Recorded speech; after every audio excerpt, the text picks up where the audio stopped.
Welcome back to the Female Fitness Podcast. I'm your host, Danni, as always, and today I'm actually in my office in the new house. So, the last podcast I recorded, I was in the new house, but I recorded it in my kitchen living room area.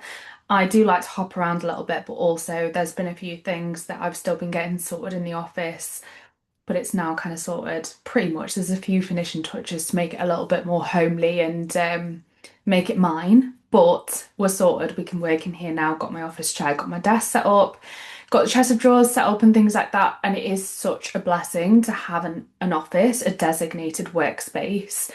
It's something that I haven't had for myself in a good while, just due to living with other people. I had to live with my family for a while and things like that. So it's honestly, I am so grateful to have an office to work in that is just mine, and I can literally make my own. I can come in and out whenever I want to come in and out, and yeah, just so grateful. So I thought I'd share that with you to start today's podcast. However, the topic of today's podcast is going to be the tweaks that I've made to my nutrition to support my performance whilst I have been running a little bit more frequently and training for some races in the coming months. Because there are some changes that I have made, and I have noticed a positive impact as a result of those changes. And it can be, although they're not overly complex, it can be really easy to overlook this type of thing. And it does take a little bit of conscious effort, even if you have a really sound level of knowledge around nutrition. So, for those of you who don't know, I have actually done my performance nutrition diploma, which is essentially, as it says on the tin, all about coaching clients or athletes with nutrition to support their performance. And in that qualification, we had client case studies. So, we'd have runners, we'd have triathletes and all of that kind of thing. And we would have to run through a case study on exactly what we would do with that athlete to support their performance from a nutrition perspective, from a supplementation perspective. And we'd have to take into account things like their energy availability as well as their circumstances. We'd have some clients who might have had history with an eating disorder, and we had to take that into account and things like that as well. So it was a really great qualification, and it taught me a lot. So I've really kind of lent back on that knowledge with not only myself, but also my clients who have performance goals, whilst coaching them through the process of training for races or fitness competitions. And then also with myself whenever I've trained for races, including right here, right now. So, I wanted to talk through some of the changes I've made. And to begin with, it's nothing crazy, but I will also discuss some of the things I'm going to do closer to some of the events that I've got coming up, such as carb loading as well. So, right here, right now, one thing I have done is I have utilized tracking a little bit. Now, haven't tracked my food for a really long time. However, I am aware that I have a preference for fats over carbs in my diet, which is absolutely fine. However, if you then have a performance goal, especially if you have a race coming up or something like that, it is beneficial to change that slightly so that your diet is a bit more carbohydrate dense, because carbs are our main fuel source for training and for our running. So we need to increase our carbohydrate intake.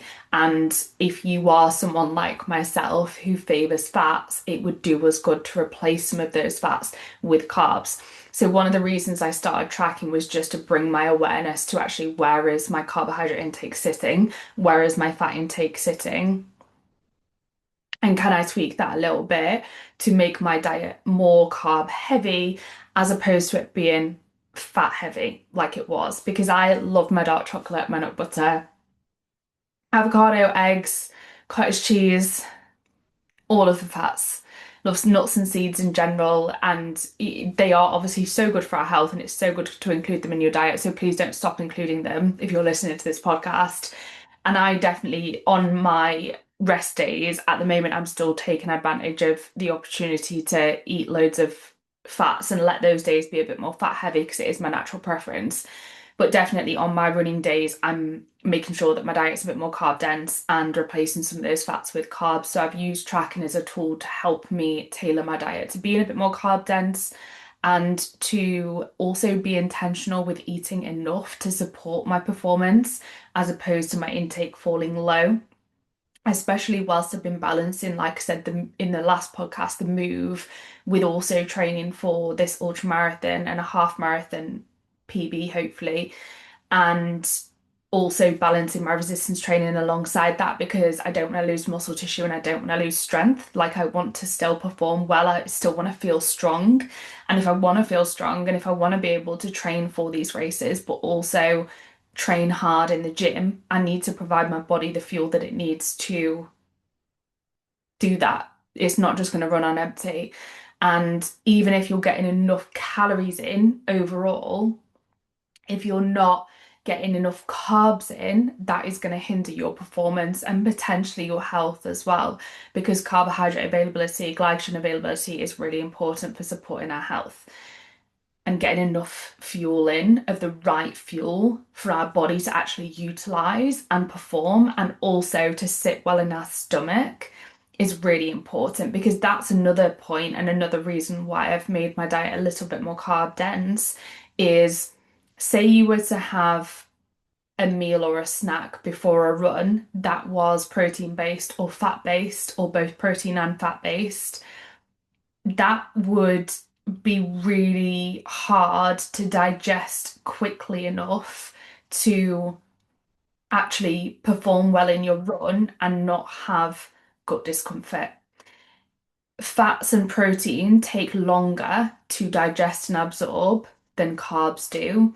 And often, if we eat those foods directly before a run, it causes pain, bloating, discomfort, changes in our bowel movements, and those things are not pleasant. You will know that if you've ever experienced that in the past.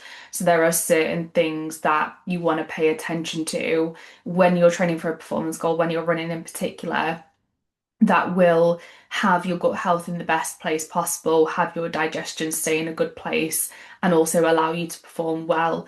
And one of them is obviously making sure that your overall intake is a little bit more carb heavy.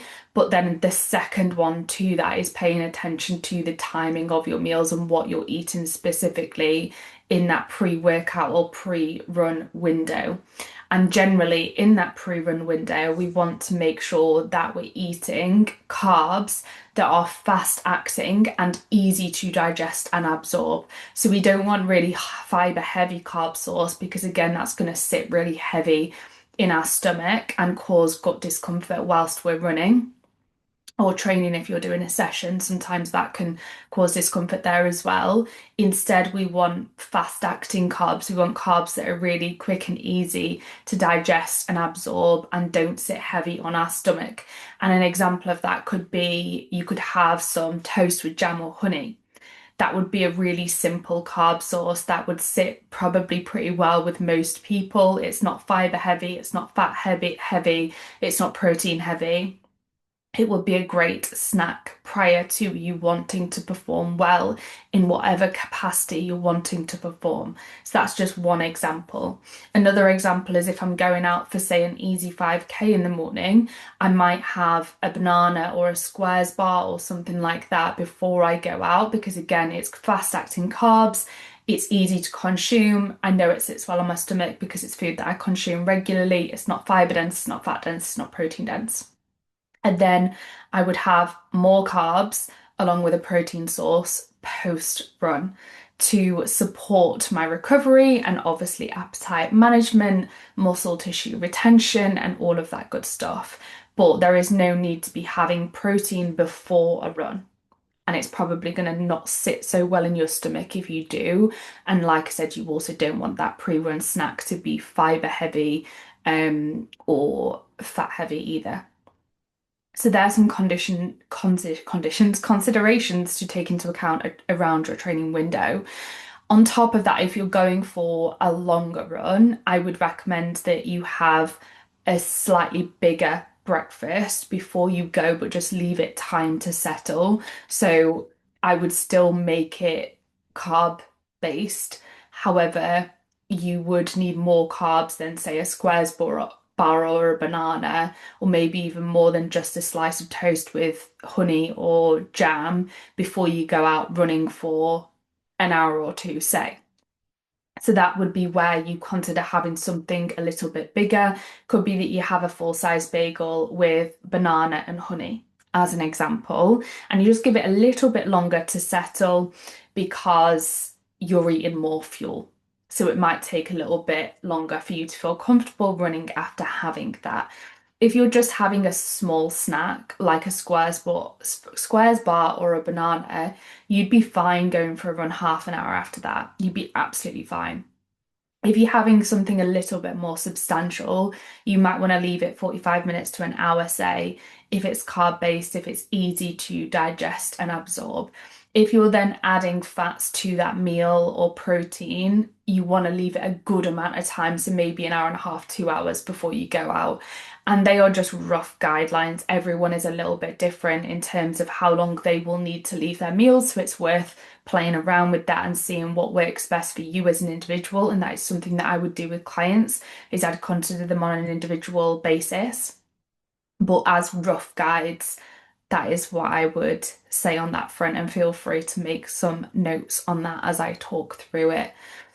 And an option I always take, just to cover it briefly, is if I am just having, say I'm going for an easy 5K in the morning, I need to get it done first thing. I'm going half an hour after I've eaten. Say I have a squares bar or a banana before I go out.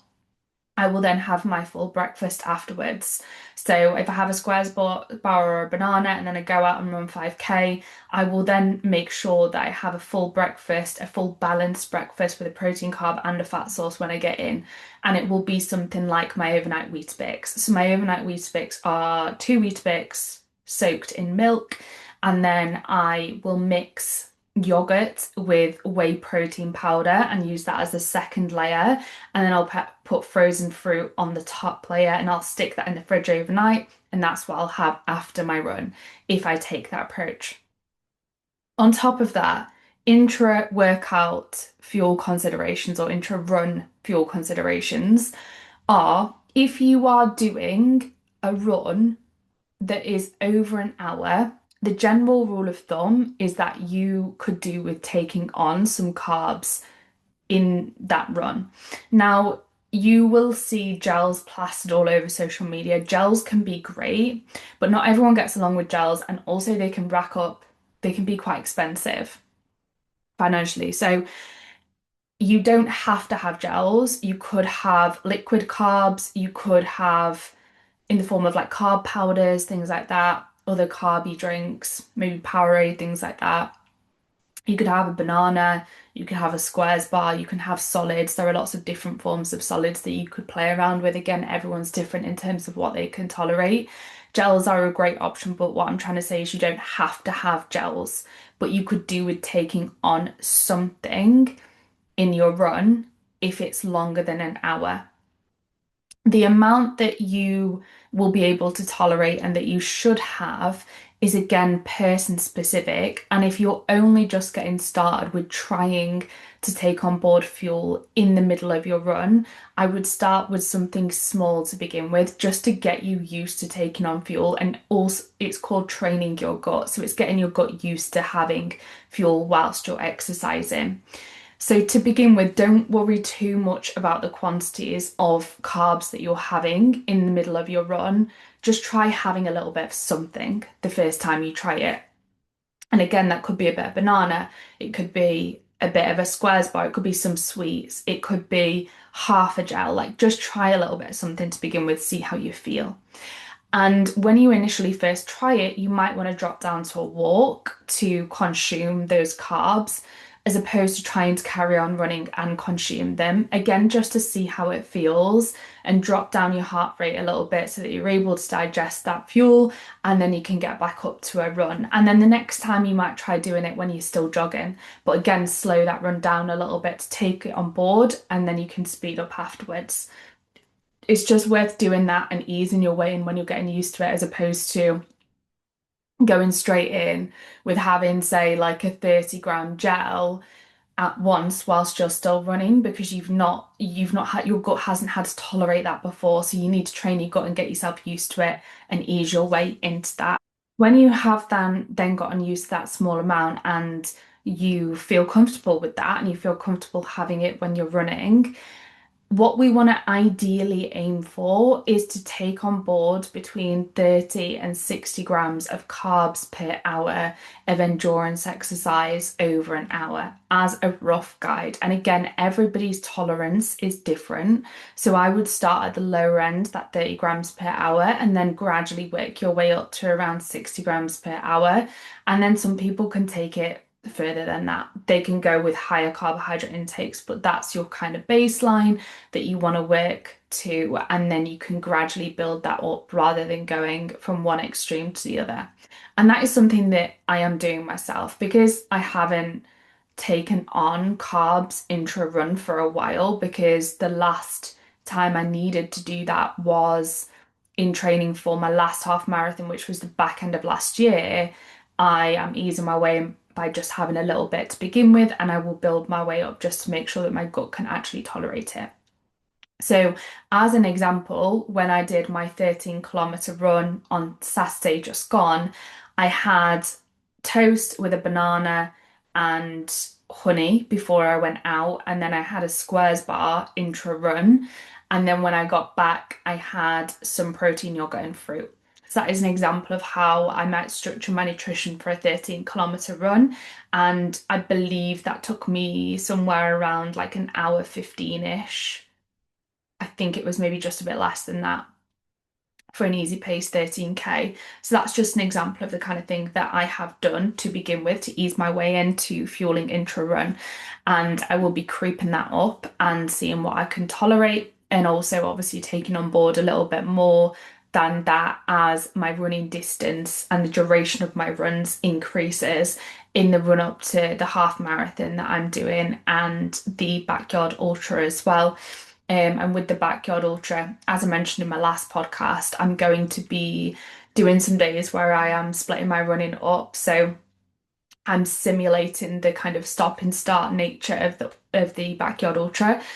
So on those days, I'll obviously be eating in the rest intervals, and on the day of the backyard ultra, I'll be eating in my rest intervals before going again. So that's something that I will have to practice in my training. So I will keep you updated with how that goes. But that's just there a little bit of like personal context on what I'm doing and what I will be doing. And I will be utilizing gels at some point. I have used gels in the past when training for a few of the half marathons that I've done, and I get on absolutely fine with gels. I just want to keep the cost down a little bit, especially with just having moved house, and not spend money unnecessarily, and also see what I'm like with tolerating some solids whilst I'm running as well, and maybe some sweets, because in a 12-hour backyard ultra, I first of all I'll be eating in my rest anyway, so it's not exactly the biggest issue. But also, I won't want to just survive off gels for 12 hours. I'll want to take on board some food. So if I know that I can take it on board intra run, I know I'll probably be fine having it in a rest between runs, if that makes sense. So yeah, just a few additional considerations with the nature of that event that I'm training for.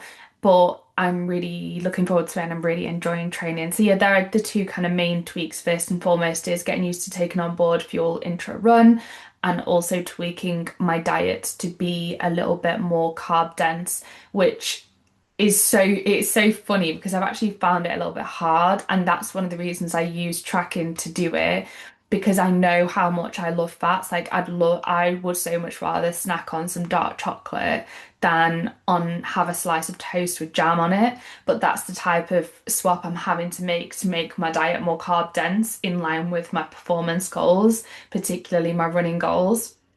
So it feels so strange for me to do that. And it's actually like I've needed the accountability of tracking to kind of bring my attention to it, I guess, even as someone who knows all of this stuff, like who has all of that knowledge.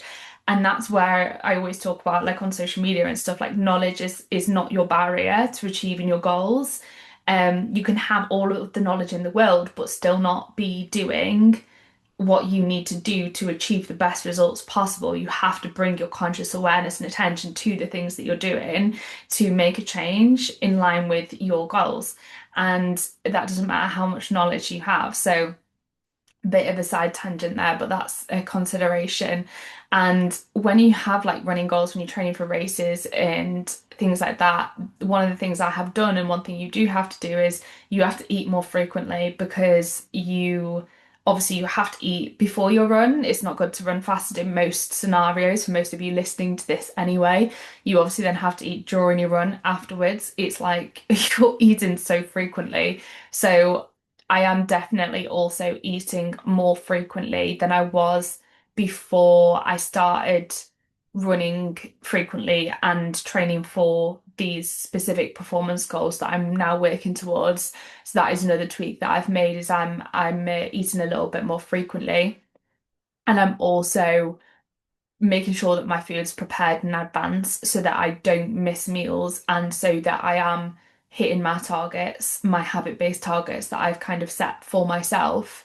So as I mentioned, I'm prepping that Weetabix breakfast in advance most days. Depends on what I'm doing, but it varies a little bit. That's a lot of days though, because it just saves me time. And then I'm having something really quick and easy for lunch.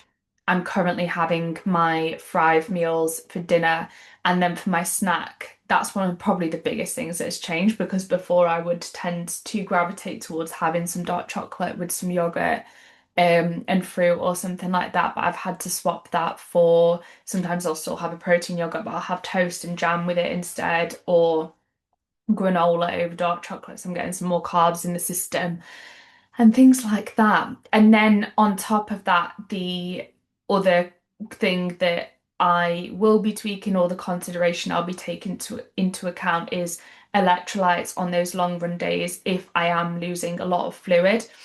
Now, electrolytes aren't something that everyone listening to this podcast needs to go and take. I actually don't have electrolytes right now. You don't need them. Often they are a waste of money unless you are doing endurance sports, endurance training. For the average person, you don't need to supplement with electrolytes or a waste of money. You can just put some salt on your meals and you will be fine as long as you do that and you drink plenty of water. But then when you're training for an endurance sport, when you're doing endurance training, long duration training, and you are losing more fluid, that's where electrolytes can really have their place. So that is something that I will consider when I'm doing those longer runs, especially if it's hot like it was last week. So that's something I will also take into account. And then if you're someone who does like coffee, it can be beneficial for supporting our performance to have something like a cup of coffee half an hour before you go out for a run. So that's something that you could consider there. I already do that anyway, so it's not really something that I've changed, but it's something that I thought I'd throw into the podcast today. And I think they are the main changes that I've made, but something that I will be doing, although I won't be tracking my food every single day because I don't really need to do that. I've used tracking as a tool to kind of reassess and rejig things in my diet and bring my awareness and attention to the things that I've needed to change. I will track maybe a couple of days a week, something like that, as a reference point for the rest of the week to keep myself in check. And also, as my mileage is increasing, to make sure that I'm eating enough, because it could be that it will be that I need to increase my intake a little bit as my mileage increases and as I get closer to my races. So that is something else that I'll be using tracking for to just make sure I'm eating enough as my mileage is increasing.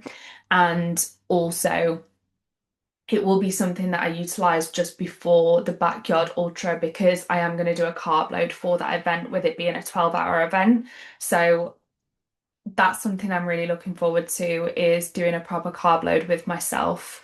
I have done it with a couple of clients recently, and they actually had really positive experiences with it. They tolerated it so well. They did amazingly after their carb load.